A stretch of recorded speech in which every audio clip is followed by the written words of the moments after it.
Good morning, student. Today we are going to discuss about the aplastic anemia.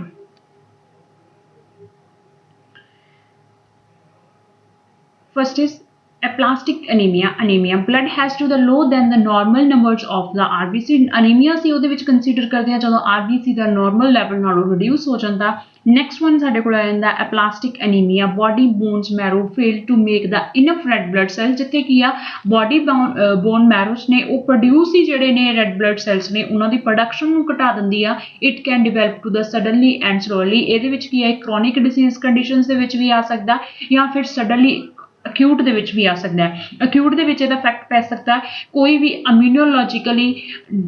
Disorders ਜਦੋਂ develop ਹੁੰਦਾ ਉਦੋਂ ਇਹ suddenly attack ਕਰ ਸਕਦਾ, ਜਿਹਦੇ ਕਰਕੇ ਕੀ ਆਰਬੀਸੀ ਦੀ ਜਿਹੜੀ ਪ੍ਰੋਡਕਸ਼ਨ ਹੈ ਉਹ ਰਿਡਿਊਸ ਹੋ ਜੂਗੀ।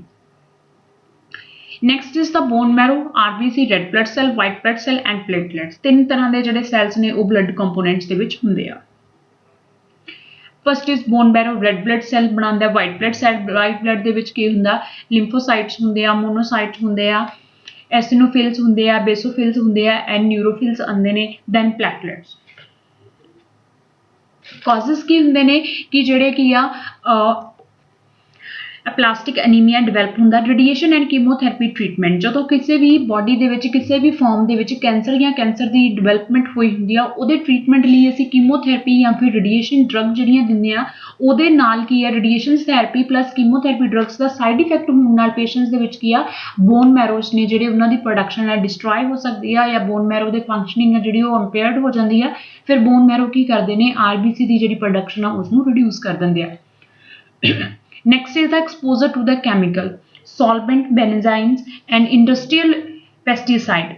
ਕੋਈ ਵੀ ਪਰਸਨ ਹੈ ਜਿਹੜਾ ਜਾਂ ਤਾਂ ਉਹ ਕੀ ਹੈ ਕੈਮੀਕਲ ਐਕਸਪੋਜ਼ਰ ਆ ਰਿਹਾ। ਵਨ ਥਿੰਕ ਕੀ ਆ ਗਿਆ ਕਿ ਜਾਂ ਤਾਂ ਉਹਨੇ ਕੋਈ ਵੀ ਪੋਇਜ਼ਨਿੰਗ ਇਨਹੇਲ ਕਰ ਲਈ ਹੈ ਜਾਂ ਉਹਨੇ ਪੋਇਜ਼ਨਿੰਗ ਇਨਟੇਕ ਕਰ ਲਈ ਹੈ ਜਿਹਦੇ ਕਰਕੇ ਉਹਦੇ ਕੀ ਆ ਬੋਡੀ ਦੇ ਵਿੱਚ ਕੀ ਆ ਸੈਲਸ ਨੇ ਜਿਹੜੇ ਉਹ ਡਿਸਟਰੋਏ ਹੋ ਰਹੇ ਨੇ, ਜਾਂ ਉਹਦਾ ਕੋਈ ਆਕੂਪੇਸ਼ਨਲ ਐਕਟ ਜਿਹੜਾ ਦਾ ਉਹਦਾ ਕੰਮ ਹੈ ਉਹ ਇੱਦਾਂ ਦਾ ਕਿ ਜਿਹਦੇ ਕਰਕੇ ਪੈਸਟੀਸਾਈਡ ਦੇ ਕੰਟੈਕਟ ਦੇ ਵਿੱਚ ਆ ਰਿਹਾ, ਚਾਹੇ ਉਹ ਐਗਰੀਕਲਚਰ ਫੀਲਡ ਤੋਂ ਬਿਲੋਂਗ ਕਰ ਰਿਹਾ ਉਹ ਪੈਸਟੀਸਾਈਡ ਦੇ ਕੰਟੈਕਟ ਦੇ ਵਿੱਚ ਆ ਰਿਹਾ, ਚਾਹੇ ਉਹ ਪੈਸਟੀਸਾਈਡ ਡਿਵੈਲਪਮੈਂਟ ਕੰਪਨੀਜ਼ ਦੇ ਵਿੱਚ ਕੰਮ ਕਰ ਰਿਹਾ ਤਾਂ ਵੀ ਉਹ ਕੈਮੀਕਲਸ ਦੇ ਕੰਟੈਕਟ ਦੇ ਵਿੱਚ ਆ ਰਿਹਾ। ਯੂਜ਼ਸ ਆਫ ਸਟ੍ਰੇਨ ਡਰੱਗਸ, ਕੁਝ ਡਰੱਗਸ ਨੇ ਜਿਹੜੀਆਂ ਕੀ ਹੈ ਜਿਵੇਂ ਰਿਥਮਾਟੋਇਡ ਅਰਥਰਾਈਟਿਸ, ਇਨਫਲੇਮੇਟਰੀ ਅਰਥਰਾਈਟਿਸ ਜਾਂ ਫਿਰ ਸਰਟੇਨ ਐਂਟੀਬਾਇਓਟਿਕ ਸਟਰੋਂਗ ਜਿਵੇਂ ਕਿ ਪੈਨਸਿਲਿਨ ਦੇ ਸਾਈਡ ਇਫੈਕਟਸ ਹੋਣ ਨਾਲ ਪੇਸ਼ੈਂਟਸ ਦੇ ਵਿੱਚ ਕੀ ਆ ਆਰਬੀਸੀ ਦੀ ਜਿਹੜੀ ਪ੍ਰੋਡਕਸ਼ਨ ਆ ਉਹ ਘਟ ਸਕਦੀ ਹੈ due to the abnormality of the red bone marrow. Viral infection, ਜਦੋਂ ਬੋਡੀ ਦੇ ਵਿੱਚ ਕ੍ਰੋਨਿਕ ਪ੍ਰੋਸੈਸ ਦੇ ਵਿੱਚ ਕੋਈ ਵੀ ਡਿਸੀਜ਼ ਹੈ ਜਿਹੜੀ ਬੋਨ ਮੈਰੋਸ ਦੇ ਉੱਤੇ ਇਫੈਕਟ ਪਾਉਂਦੀ ਹੈ ਜਿਵੇਂ ਕਿ ਹੈਪੇਟਾਈਟਸ ਹੋ ਗਿਆ, ਸਾਈਟੋਮੈਗਲੋਵਾਇਰਸਿਸ ਹੋ ਗਿਆ ਜਾਂ ਪੈਰੋਵਾਇਰਸਿਸ, ਕਿਸੇ ਵੀ ਵਾਇਰਸ ਦੇ ਅਟੈਕ ਹੋਣ ਦੇ ਨਾਲ ਬੋਡੀ ਦੇ ਵਿੱਚ ਕੀ ਆ ਉਸ ਏਰੀਆ ਦੇ ਜਿਹੜੀ ਕ੍ਰੋਨਿਕ ਡਿਸੀਜ਼ ਡਿਵੈਲਪਮੈਂਟ ਹੋ ਰਹੀ ਆ ਉਹ ਆਰਬੀਸੀ ਦੇ ਸੈਲਸ ਨੂੰ ਡਿਸਟਰੋਏ ਕਰਦੀ ਆ। Autoimmune disorder, immune system begin attacking to the healthy cell, ਜਿਹੜੇ ਕਿ ਸਟੈਮ ਸੈਲਸ ਨੇ ਉਹਨਾਂ ਦੇ ਉੱਤੇ ਜਦੋਂ ਇਮਿਊਨ ਸੈਲਸ ਆ ਜਿਹੜਾ ਉਹਦੇ ਅਗੇਂਸਟ ਹੀ ਐਂਟੀਬੋਡੀਜ਼ ਬਣਾਉਣੀਆਂ ਸਟਾਰਟ ਕਰ ਦਿੰਦਾ, ਸੋ ਜਿਹਦੇ ਕਰਕੇ ਕੀ ਆ ਉਹਦੇ ਵਿੱਚ ਕੀ ਆ ਆਰਬੀਸੀ ਦੀ ਜਿਹੜੀ ਕੀ ਆ ਸੈੱਲ ਦੇ ਉੱਤੇ ਇਫੈਕਟ ਪੈਂਦਾ। ਆਈਡੋਪੈਥਿਕ ਦੇ ਵਿੱਚ unable to identify to the actual causes like that the condition, ਜਿਹਦੇ ਵਿੱਚ ਕੀ ਆ ਵਿਦਾਊਟ ਐਨੀ ਅਨਨੋਨ ਕਾਜ਼ਸ ਦੇ ਕਰਕੇ ਕੀ ਆ ਬੋਨ ਮੈਰੋ ਕੀ ਆ ਆਰਬੀਸੀ ਦੀ ਪ੍ਰੋਡਕਸ਼ਨ ਹੈ ਜਿਹੜੀ ਉਹਨੂੰ ਘਟਾ ਦਿੰਦੇ ਨੇ, ਸੋ ਜਿਹਦੇ ਕਰਕੇ ਕੀ ਆ ਰੀਜ਼ਨ ਹੈ ਫਾਈਂਡ ਆਊਟ ਨਹੀਂ ਹੁੰਦਾ। ਐਬਸਟੈਂਸ ਬੈਰ ਵਾਇਰਸਿਸ ਜਾਂ ਫਿਰ ਕੀ ਆ parvoviruses, this is the type of is the symptoms। low RBC anemia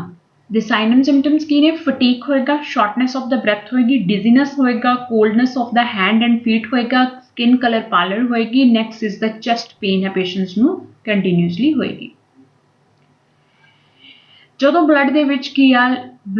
WBC ਲੀਕੋਪੀਨੀਆ ਹੁੰਦਾ ਪੇਸ਼ੈਂਟ ਨੂੰ ਉਦੋਂ ਉਹਦੇ ਵਿੱਚ ਕੀ ਸਿੰਪਟਮਸ ਆਉਂਦੇ ਨੇ fever, infections, flu like illness, means ਕੀ ਆ ਜਿੱਦਾਂ ਕੀ ਆ ਫਲੂ ਦੇ ਕੰਬਾਈਨ ਹੁੰਦੇ ਨੇ ਜਿਹਦੇ ਵਿੱਚ ਕੀ ਆ ਕੋਲਡ ਹੋ ਗਿਆ, ਅਬਨੋਰਮੈਲਿਟੀ ਹੋ ਗਈ ਜਿਹਦੇ ਕਰਕੇ ਪੇਸ਼ੈਂਟਸ ਦੇ ਵਿੱਚ ਕਫ ਸਨੀਜ਼ਿੰਗ ਪ੍ਰੋਬਲਮ, ਫਲੂ ਵਾਲੇ ਸਿੰਪਟਮਸ ਨੇ ਜਿਹੜੇ ਉਹ ਪੇਸ਼ੈਂਟਸ ਦੇ ਵਿੱਚ ਰਹਿਣਗੇ।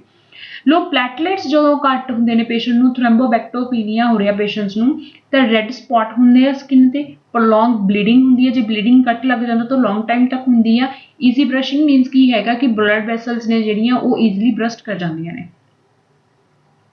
ਦਿਸ is the red spot, skin ਦੇ ਉੱਤੇ ਰੈੱਡ ਸਪੌਟਿੰਗ ਹੋਣੀ ਸਟਾਰਟ ਹੋ ਜਾਂਦੀ ਆ। That is the inner under of the skin ਕੀ ਆ ਬਲੱਡ ਵੈਸਲਸ ਨੇ ਜਿਹੜੀਆਂ ਉਹ ਬਰਸਟ ਕਰ ਜਾਂਦੀਆਂ।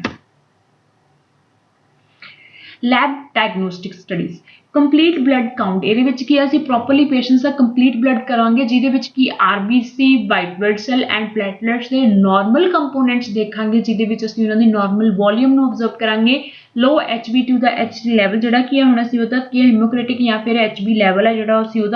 नॉर्मली ऑब्जर्व करांगे जिहदे की है जो नॉर्मल HB दे लैवल लो हो रहा तो दैट इज मीनस की है हीमोग्लोबिक डिसऑर्डर है अदरवाइज वो कंपोनेंट्स या वॉल्यूम के प्रॉब्लम है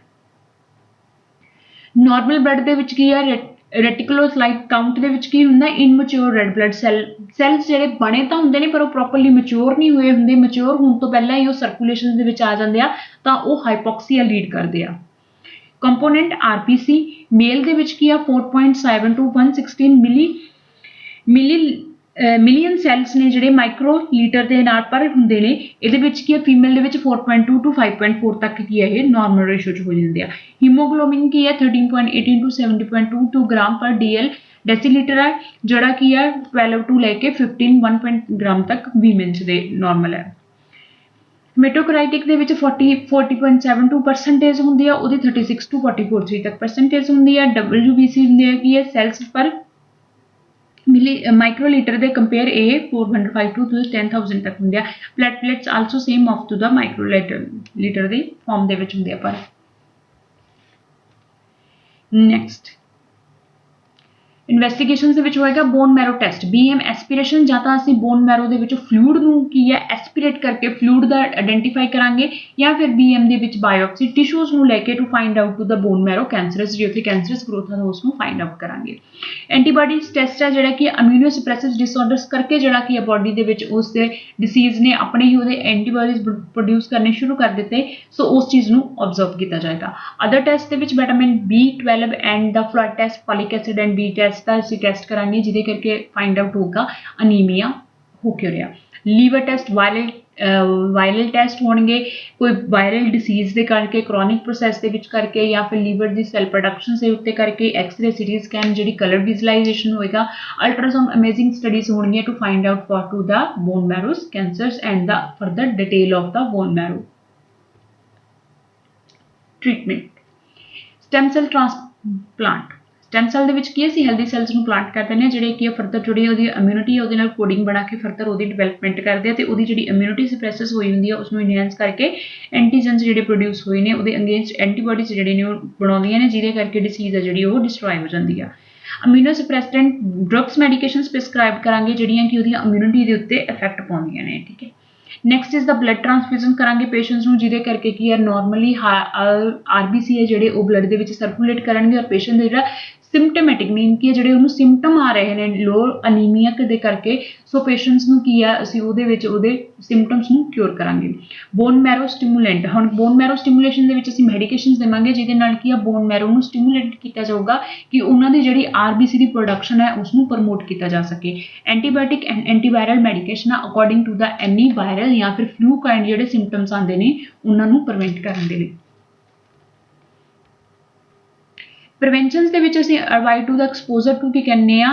इंसैक्टीसाइड की है दीज ड्रग्स जी नॉर्मल घर भी बरतते हैं जिदा की है काला हज़ार्ड वगैरह जी मैडिकन्स जी स्प्रे बरतते हैं इंसैक्ट को प्रिवेंट करने के लिए उन्होंने नाल की है पेशेंट्स ने उस चीज़ को अवॉइड रहना इन्होंने जो इनहेलिंग प्रोसैस के जांदियां ने फर्दर आरबीसी को डिस्ट्रॉय करदियां ने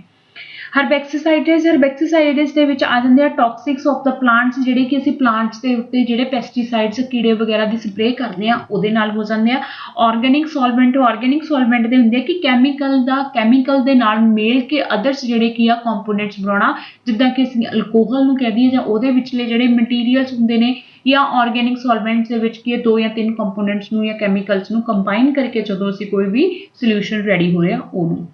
next is the toxic chemicals के होंगे ने लाइक दैट की है कोई भी टॉक्सिक पॉइजनिंग फॉर्म के जोड़े की है कैमीकल आ गए उन्होंने इनहेलिंग प्रोसैस या फिर डायरैक्ट वो पेशेंट्स के द्वारा इनटेक हो जाना पॉइजनिंग फैक्टर के अंडर तो पेशेंट के की आरबीसी की जी स्ट्रेंथ है वो रिड्यूस हो जाती है कंक्लूजन की है aplastic anaemia blood disorder that can be to the inherited and acquired जाता है बाय टू द जेनेटिकली होंदा है जां यह एक्वायर्ड होंदा है एक्वायर्ड की होंदा during to the development process जिहड़ा पर्सन दे विच की आ ब्लड ਫੰਕਸ਼ਨਿੰਗ ਹੈ ਜਿਹੜੀ ਉਹ ਅਬਨੋਰਮੈਲਿਟੀ ਹੁੰਦੀ ਆ। ਸੀਰੀਅਸ ਪ੍ਰੋਬਲਮ ਕੀ ਹੈ, non enough oxygen supply to the body infections. ਹੁਣ ਕੀ ਹੈ, ਜਿੰਨਾ ਆਰਬੀਸੀ ਬਲੱਡ ਦੇ ਵਿੱਚ ਸਰਕੂਲੇਟ ਕਰੇਗਾ ਉਹ ਉਹਨਾਂ ਬੋਡੀ ਦੇ ਵਿੱਚ ਕੀ ਆ ਆਕਸੀਜਨ ਦੀ ਸਰਕੂਲੇਸ਼ਨ ਨੂੰ ਇਨਹੈਂਸ ਕਰੇਗਾ। ਜਦੋਂ ਬੋਡੀ ਦੇ ਵਿੱਚ ਆਕਸੀਜਨ ਜਿਹੜੀ ਕੀ ਆ ਪ੍ਰੋਪਰਲੀ ਡਿਵੈਲਪ ਨਹੀਂ ਹੋ ਰਹੀ ਹੈਗੀ, ਸਰਕੂਲੇਟ ਨਹੀਂ ਹੋ ਰਹੀ, ਤਾਂ ਬੋਡੀ ਦੇ ਵਿੱਚ ਕੀ ਆ ਹਾਈਪੋਕਸੀਆ ਹੋਏਗਾ। ट्रीटमेंट की होएगा, medication, stem cell transplantation and blood transfusion. First stage ਅਸੀਂ ब्लड ट्रांसफ्यूजन ਕਰਾਂਗੇ ਤਾਂ ਕਿ ਪੇਸ਼ੈਂਟਸ ਦੇ ਵਿੱਚ ਆਰਬੀਸੀ ਹੈ ਜਿਹਦੇ ਕਰਕੇ ਹਾਈਪੋਕਸੀਆ ਹੋ ਰਿਹਾ ਉਸ ਨੂੰ ਪ੍ਰੀਵੈਂਟ ਕੀਤਾ ਜਾ ਸਕੇ ਔਰ ਮੇਜਰ ਆਰਗਨਸ ਜਿਹੜੀ ਡੈਮੇਜਿੰਗ ਹੋਣੀ ਹੈ ਡਿਊ ਟੂ ਦਾ ਹਾਈਪੋਕਸੀਆ ਉਸ ਨੂੰ ਪ੍ਰੋਟੈਕਟ ਕੀਤਾ ਜਾ ਸਕੇ। ਫਿਰ ਹੋਏਗਾ ਮੈਂ ਸਟੈਮ ਸੈਲਸ ਟ੍ਰਾਂਸਪਲਾਂਟੇਸ਼ਨ। ਜੇ ਸਾਡੇ ਕੋਲ ਰਾਸਤੇ ਵਿੱਚ ਕੀ ਹੈ ਕਿ ਆਰਬੀਸੀ ਦੀ ਪ੍ਰੋਡਕਸ਼ਨ ਜਿਹੜੀ ਕੀ ਆ ਨਾਰਮਲੀ ਲੈਵਲ ਤੇ ਨਹੀਂ ਬਣ ਰਹੀ ਤਾਂ ਸਟੈਮ ਸੈਲ ਟ੍ਰਾਂਸਪਲਾਂਟ ਕਰਾਂਗੇ ਜਿਹਦੇ ਨਾਲ ਕਿ ਉਹਦੀ ਆਰਬੀਸੀ ਦੀ ਜਿਹੜੀ ਨਾਰਮਲ ਪ੍ਰੋਡਕਸ਼ਨ ਹੈ ਉਹਨੂੰ ਇਨਹੈਂਸ ਕਰਾਂਗੇ। Patients are advise to take good rest when the needed. जो पेशेंट ਨੂੰ ਪ੍ਰੋਪਰਲੀ ਰੈਸਟ ਕਰਨੀ ਹੈ ਕਿਉਂਕਿ ਪੇਸ਼ੈਂਟ ਦੇ ਵਿੱਚ ਐਕਸੈਸਿਵ ਫਟੀਗ ਹੈ ਜਿਹੜਾ ਉਹ this is the first symptoms ਹੁੰਦਾ ਹੈ। Avoid contact to the sports ਹੋ ਗਿਆ ਜਾਂ ਬੀ ਹਾਈਜੀਨਿਕ ਰਹਿਣਾ ਪੇਸ਼ੈਂਟਸ ਨੇ। ਸਪੋਰਟਸ ਦੇ ਵਿੱਚ ਅਸੀਂ ਉਹਨੂੰ ਪੇਸ਼ੈਂਟਸ ਨੂੰ ਅਵੋਇਡ ਕਰਾਂਗੇ ਕਿਉਂਕਿ ਜਿਹੜੀ ਬੋਡੀ ਦੀ ਡਿਮਾਂਡ ਹੈ ਆਕਸੀਜਨ ਦੀ ਉਹ ਡਿਊਰਿੰਗ ਐਕਟੀਵਿਟੀ ਜਿਹੜੀ ਹੈ ਇਨਹੈਂਸ ਹੋ ਜਾਂਦੀ ਆ ਔਰ ਪੇਸ਼ੈਂਟ ਨੂੰ ਹਾਈਪੋਕਸੀਆ ਕਰਕੇ ਉਹ ਜਿਹੜੀ ਉਹਦੀ ਮਸਲ ਸਟਰੈਂਥ ਆ ਉਹ ਵੀਕ ਰਹੇਗੀ ਔਰ ਬੋਡੀ ਦੀ ਜਿਹੜੀ ਡਿਮਾਂਡ ਆ ਉਹ ਆਕਸੀਜਨ ਦੀ ਉਹ ਕੰਪਲੀਟ ਨਹੀਂ ਹੋਏਗੀ ਜਿਹਦੇ ਕਰਕੇ ਪੇਸ਼ੈਂਟਸ ਨੂੰ ਸਰਕੂਲੇਟਰੀ ਡਿਸਆਰਡਰਸ ਨੇ ਜਿਹੜੇ ਉਹ ਆ ਸਕਦੇ ਆ। ਇਸ ਕਰਕੇ ਪੇਸ਼ੈਂਟਸ ਨੂੰ ਇਹ ਚੀਜ਼ ਨੂੰ ਅਵੋਇਡ ਕਰਨਾ, ਪ੍ਰੋਪਰ ਹਾਈਜੀਨ ਮੇਨਟੇਨ ਰੱਖਣੀ ਹੈ ਤਾਂ ਕਿ ਉਹਨੂੰ ਕੋਈ ਵੀ ਵਾਇਰਲ ਜਾਂ ਬੈਕਟੀਰੀਅਲ ਇਨਫੈਕਸ਼ਨ ਹੈ ਜਿਹੜਾ ਉਹ ਈਜ਼ੀਲੀ ਸਪਰੈਡ ਨਾ ਹੋਵੇ। Thank you students.